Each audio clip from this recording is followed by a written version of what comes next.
Living Fiction.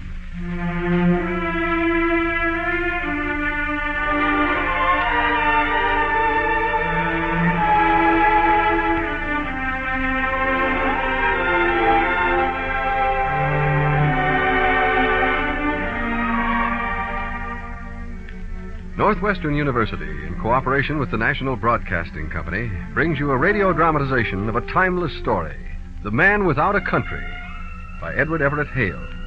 Another in a series of Living Fiction.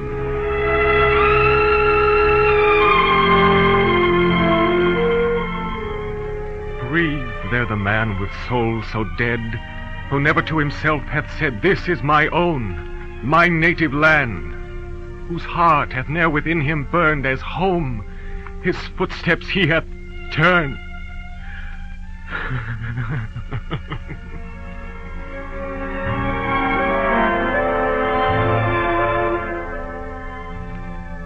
There were few who noticed a brief announcement in the New York Herald in the summer of 1863. For one thing, there was other news. News of General Grant's victorious siege at Vicksburg. News that the armies of the North and South were marching over the dusty Pennsylvania roads leading to Gettysburg. Besides, it was an announcement of only a few lines which said, "Nolan died on board the U.S. corvette Levant, latitude 2 degrees 11 minutes south, longitude 131 degrees west on the 11th of May. Philip Nolan."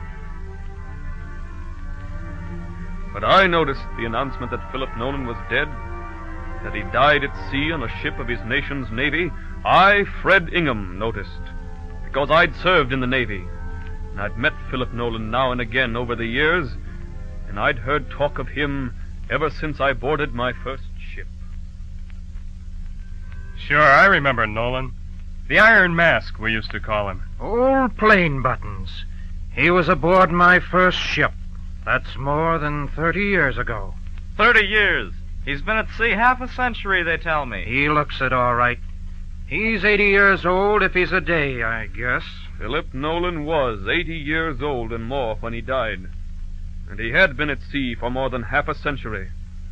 In all those lonely years, he never once stepped foot on his homeland, nor sighted her shores, nor heard her name spoken.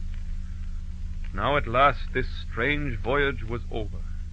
This strange lifetime was ended, leaving only a ripple in the calm waters where he was buried, and leaving only his story to be told.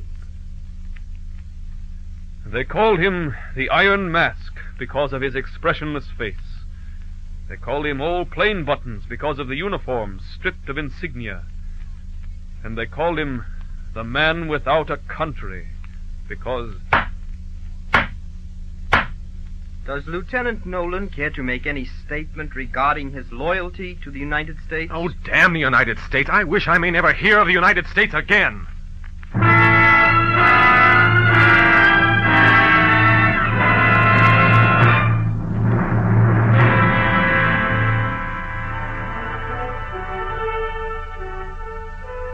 It was back in the early years of the new republic, in the early 1800s, when young Philip Nolan rode southward from his father's Kentucky plantation in search of adventure and a career. Well, he found adventure along the Natchez Trace that followed the Mississippi River to the southwest frontier. And he found a career in the United States Army, a dashing young lieutenant who cut a handsome figure on horseback and in the ballroom. He was in New Orleans, the gay city of sunshine and laughter, when a shadow fell across the Mississippi, the shadow of Aaron Burr, who dreamed of an empire of his own. Young Philip Nolan felt honored to be asked to a party given by the very best people, and was thrilled when Aaron Burr himself took an interest in him, led him away from the others so that they might talk in private. They tell me, Lieutenant Nolan, sir, that you're one of the most brilliant officers in the West. Well, that's very kind, Mr. Burr. From what I've heard of your ability, I'm surprised to find that it's still Lieutenant Nolan. You know how the Army is, sir. Advancements are slow in coming. Yes, even to the most worthy. And back in Washington, I dare say they don't even know you exist out here. Indeed, they scarcely know this region exists for all they do about it. In fact, I sometimes wonder if these people here in the Mississippi Valley don't deserve a government of their own, a government more responsible to the people. I've never thought about it, sir. Of course, there's always talk. But I've never been interested in politics. If I should find my services useful in helping these good people to secure their rights, I should need the help of men as intelligent and daring as yourself. Well, I hardly know what to say. There's no need to say anything. Only remember, there is a tide in the affairs of men which, taken at its flood, leads on to fortune. We must take the current when it serves or lose our ventures. My friends will be in touch with you, young man.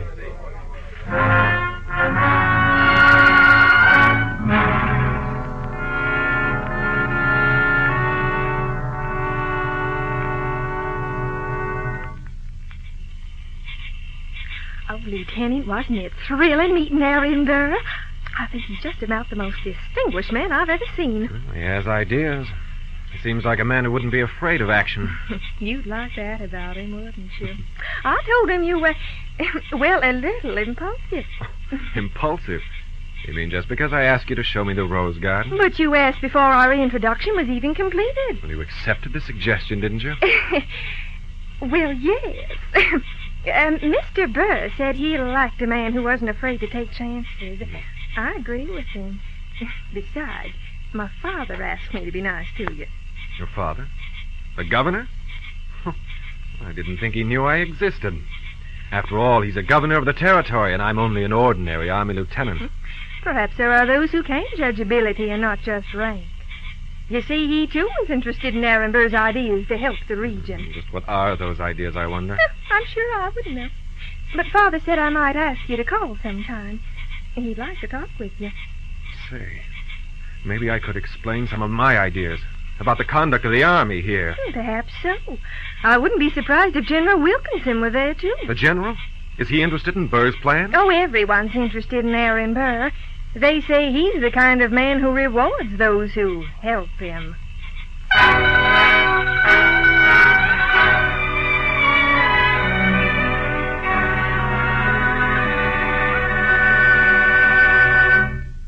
Say, you getting mighty high and mighty, Lieutenant. What's all this talk about your seeing General Wilkinson? I think that may be my affair. Oh, just wondered. General sending for lieutenants? Doesn't seem much like this man's army. Well, maybe there are going to be some changes made in this man's army. Yeah, I've heard about those changes. And not just in the army, either. Well, then maybe you know more than I do. Ah, come off of it, Nolan. Everybody knows this talk. But, of course, I don't have any influential friends to give me the straight information. Oh, well, maybe that's too bad. Or maybe you like the idea of being a lieutenant all your life. Well, maybe I do. At least better than some other ideas. Well, maybe I don't. I didn't join up to sit around the barracks year in and year out. Nothing ever happens here. The government doesn't even know we exist. Well, maybe they'll find out someday. Learn to pay a little more attention to us. Well, son, when you get things reorganized, remember I knew you when you were a lieutenant just like myself.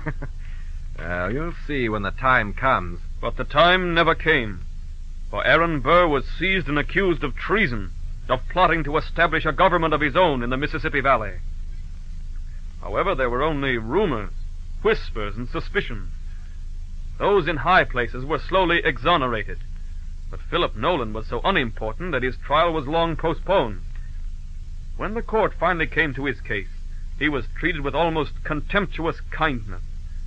Since there was no actual evidence, his trial might have been a mere formality, except...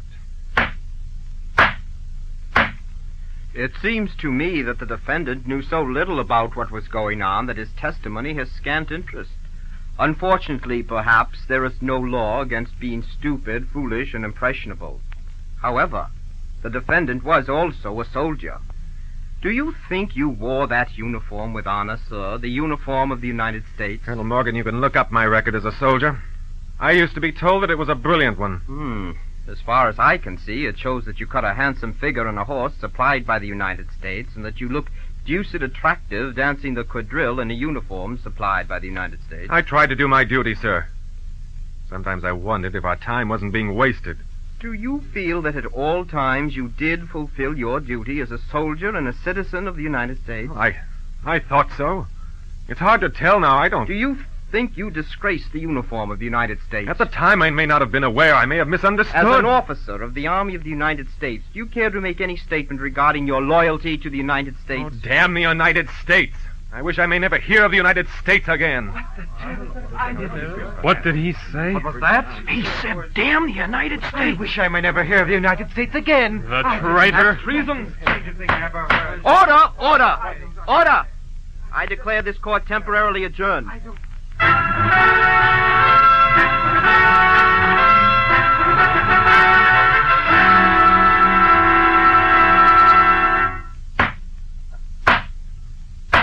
Prisoner, hear the sentence of the court.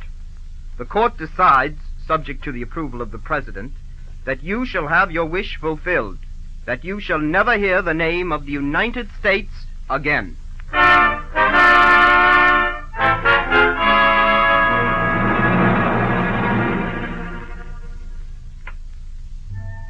Philip Nolan, former lieutenant in the United States Army, was stripped of the insignia on his uniform and placed aboard a ship, for it was decided that his wish and his sentence might be best fulfilled at sea.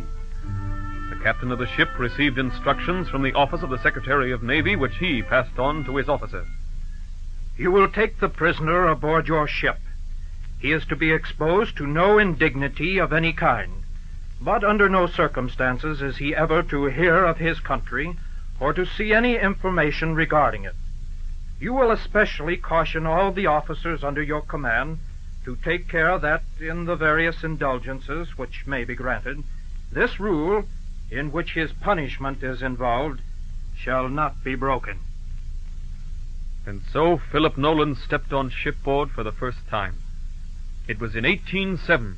He was still less than 30 years old, a tall, erect figure dressed in a regulation army uniform from which all insignia had been stripped.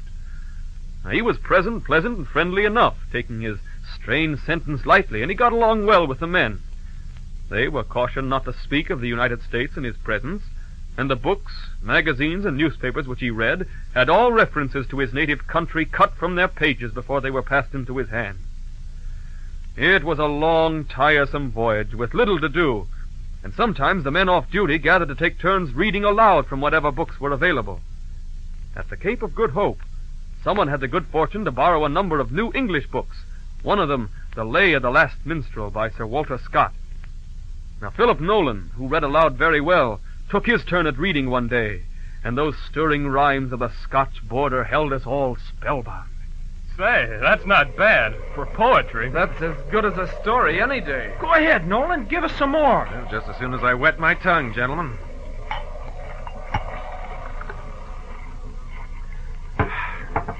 There. All right. Let's see. This is the way it goes on. Breathes there the man with soul so dead, never to himself hath said, this is my own, my native land. This is my own, my native land. Whose heart hath ne'er within him burned, as home his footsteps he hath turned from wandering on a foreign strand. If such there breathe, go mock him well, for him no minstrel raptures swell. Aye, though his titles, proud his name, despite these titles, power and pelf, the wretch, concentrated all in self. Here, someone else take this book. Well, then the devil take it. For the sea. There. Excuse me, gentlemen. Good day. Philip Nolan disappeared into his stateroom, and we didn't see him again for 2 months, for no one was allowed to visit his quarters. When we saw him again, he was older, expressionless, and kept more to himself. But even he couldn't escape the excitement on shipboard when we found we were heading for home. Matey, it'll be good to see the farm again. When I was a lad, I never thought I'd be a coaxing to bring in firewood. but I'll chop down the whole woodlot for some fried chicken and an apple pie. The wood'll just be turning red and yellow when I get home. There'll be frost in the mornings, just right for squirrel hunting. A fellow don't think of it very often, but the more you see of the world, the better you like those good old United States. Quiet. Here comes Nolan. Yeah, pipe down on the talk of home. Why can't he stay in his stateroom where he belongs?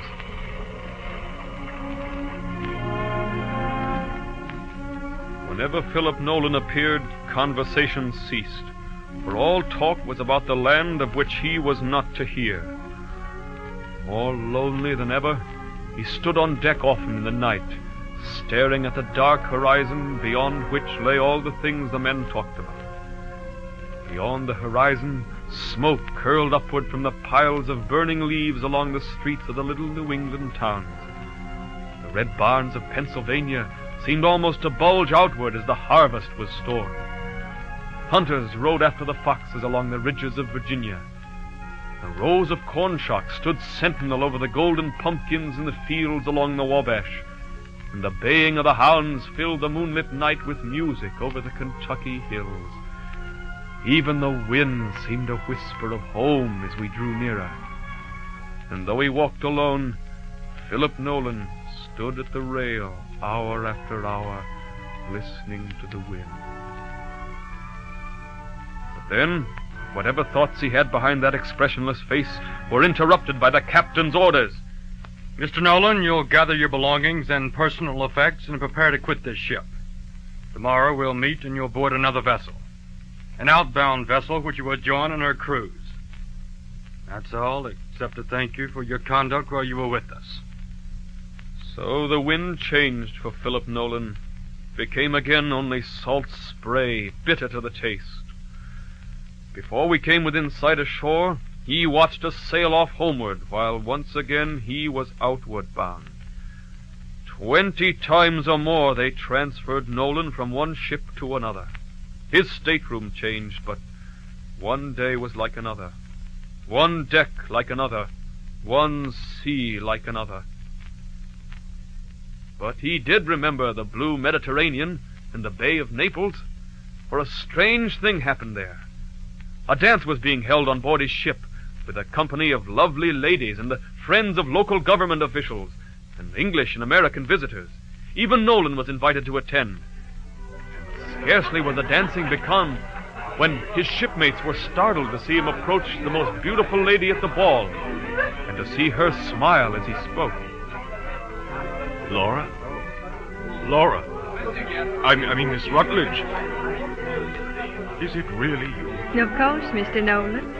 I haven't changed so much as to frighten you, have I? No, you haven't changed. You haven't changed at all. It seems I must be dreaming to meet you here. We've been traveling this winter, and we're visiting Naples at present. They told me you'd be here. I wondered if you'd still recognize me. Seems like a miracle. May I have the honor of a dance, Miss Rutledge? Of course, Mr. Nolan. It's not Miss Rutledge now, Philip. It's Mrs. Gray. Oh, I didn't know. Of course, Yes. It's been some years now since I've married. It wasn't long after... It seems forever, doesn't it? Yes, forever. But you're just the same. The music. So much the same. I didn't know whether I should come here or not. Whether I should see you. I'm glad you did. I can't tell you how glad, even though things have changed so much. But how is everything? Tell me everything about home. Home? Home, Mr. Nolan? I thought you were the man who never wanted to hear of home again.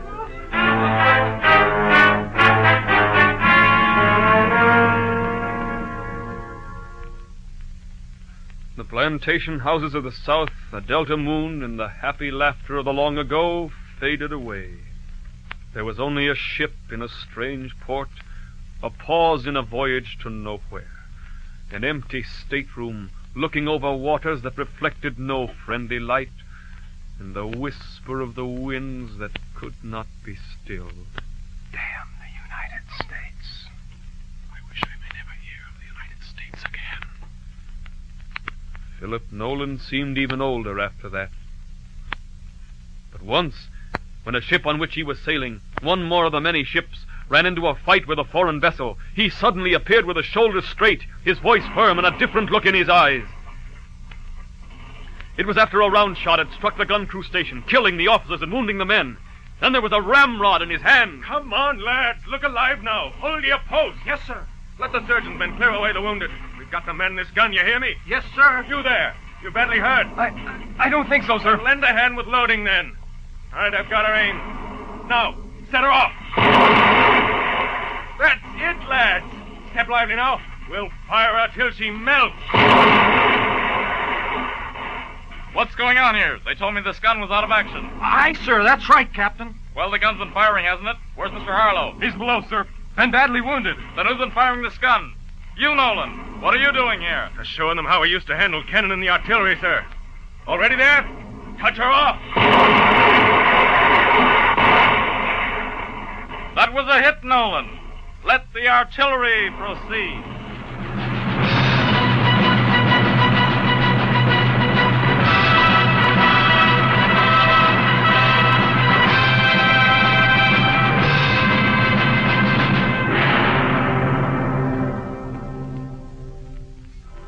They say the captain recommended that Nolan be pardoned because of his heroic action that day.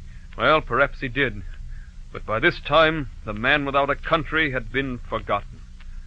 Those who had ordered his punishment were either dead or had retired from public life, and those who came into authority simply carried out the orders that had been given. The men who sailed with Nolan in later years scarcely knew his story. He became a legend and a myth, rather than a living man. This tall, spare, white-haired figure, weathered by the winds of the seven seas, by the suns of every clime. His eyes had the far-off look of one who'd gazed at many a distant horizon, the sad look of one who never glimpsed what his eyes sought for. There were those who came to know him and to love him well, though there was always a barrier between them. It was just one of those, an old shipmate of mine by the name of Danforth, who wrote me when at last Philip Nolan's long voyage to nowhere drew to a close. It was written from the U.S. corvette Levant.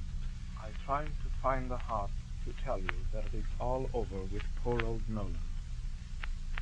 The other day the doctor called me to his stateroom, and I entered with him. This was the first time, as far as I knew, that anyone had ever been there.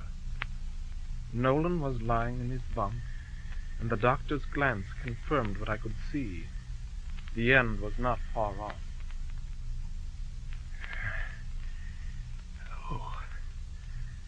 Hello there. Glad you could come. You're tired. Perhaps you should rest and I'll come back. I haven't had much company here. I see you're surprised to see my cabin. Yes. I had no idea. Why, it's like a shrine. The flag on the wall, the stars and stripes, a picture of George Washington, and a map of the United States. Yes, I drew it myself. Drew it from memory. You see, here I have a country of my own. Country few have loved perhaps as much as I. For I've had time to think of what it means.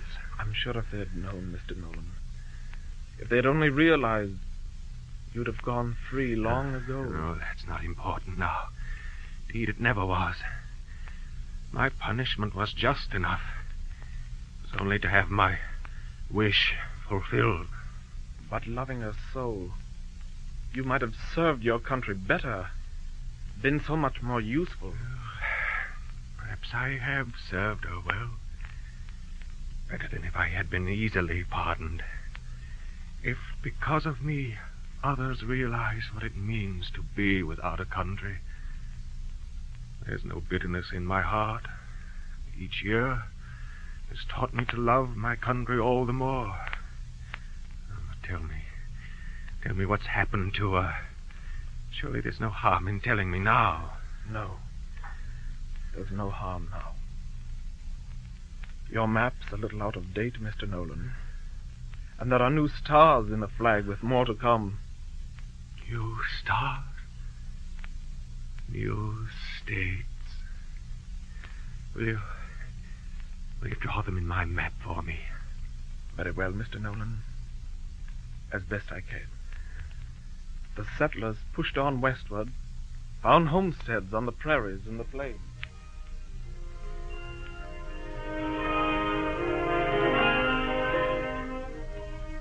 They told him of the riverboats linking the New England cities, of the Overland Trail and the Pony Express, of the gleaming rails burrowing through mountains and leaping across canyons to span a continent.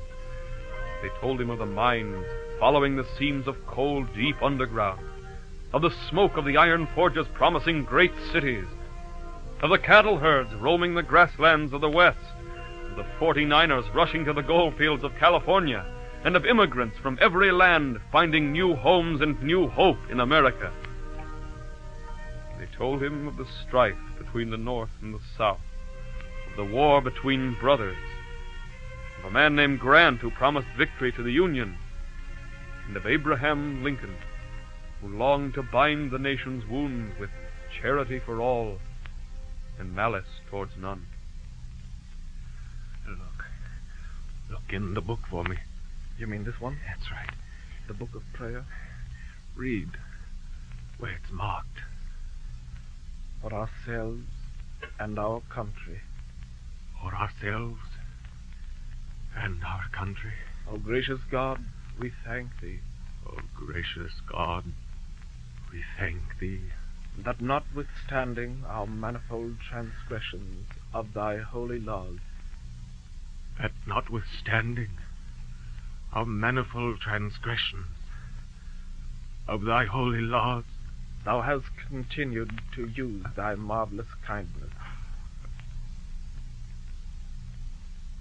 Doctor.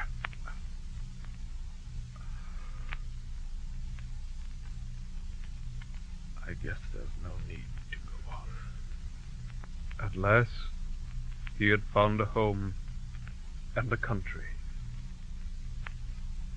They took his Bible, and they found a slip of paper. A slip of paper on which he had written, "Bury me in the sea. It has been my home, and I love it. But will not someone set up a stone for my memory, that my disgrace may not be more than I ought to bear?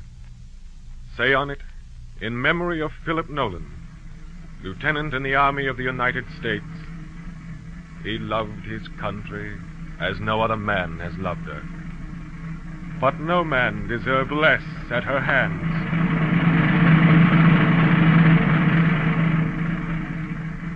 So lived and died Philip Nolan, the man without a country.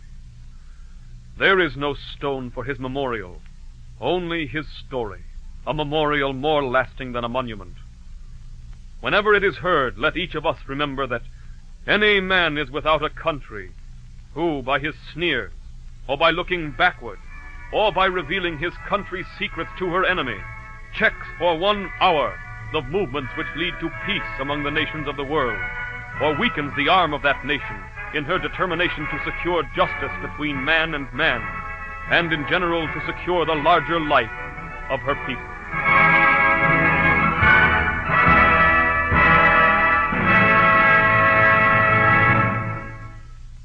The Man Without a Country by Edward Everett Hale is another in a series of living fiction presented each week by Northwestern University in cooperation with the National Broadcasting Company.